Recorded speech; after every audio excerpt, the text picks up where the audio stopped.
ব্রাহ্মণবাড়িয়া ২, সরাইল আশুগঞ্জ বিজয়নগর একাংশ আসনে উঠান বৈঠকে বাধা দেওয়ার জেরে আচরণবিধি প্রতিপালনে নিয়োজিত নির্বাহী ম্যাজিস্ট্রেটের সঙ্গে স্বতন্ত্র প্রার্থী রুমিন ফারহানার বাগবিতণ্ডার ঘটনা ঘটেছে। শনিবার বিকেলে সরাইল উপজেলার নোয়াগাঁও ইউনিয়নের ইসলামাবাদ গুগদ গ্রামে এ ঘটনা ঘটে। পরে আচরণবিধি লঙ্ঘনের অভিযোগে ৪০,০০০ টাকা জরিমানা করা হয়।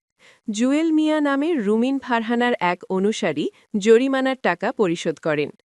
উপজেলা প্রশাসন ও প্রত্যক্ষদর্শী কয়েকজন বলেন, আজ বিকেলে ইসলামাবাদ গ্রামে উঠান বৈঠক করছিলেন রুমিন ফারহানা।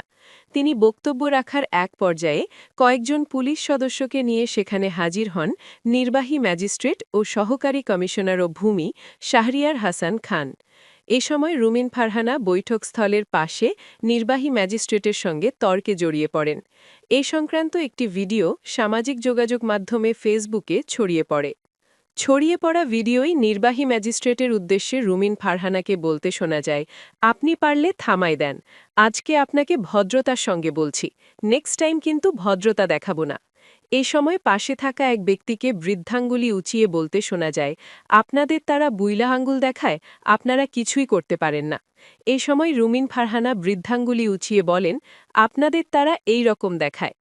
এ সময় নির্বাহী ম্যাজিস্ট্রেটকে বলতে শোনা যায়, কে এমন করে? প্রত্যুত্তরে রুমিন ফারহানা বলেন, খোঁজ নেন, প্রশাসনে বৈশা আছেন, আমি যদি না বলি এখান থেকে বাইর হইতে পারবেন না। Excuse me sir, this is the last time, I warning you.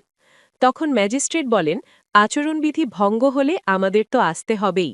উত্তরে রুমিন ফারহানা বলেন, সব জায়গাতেই হচ্ছে, আপনারা কিছুই করতে পারেন না।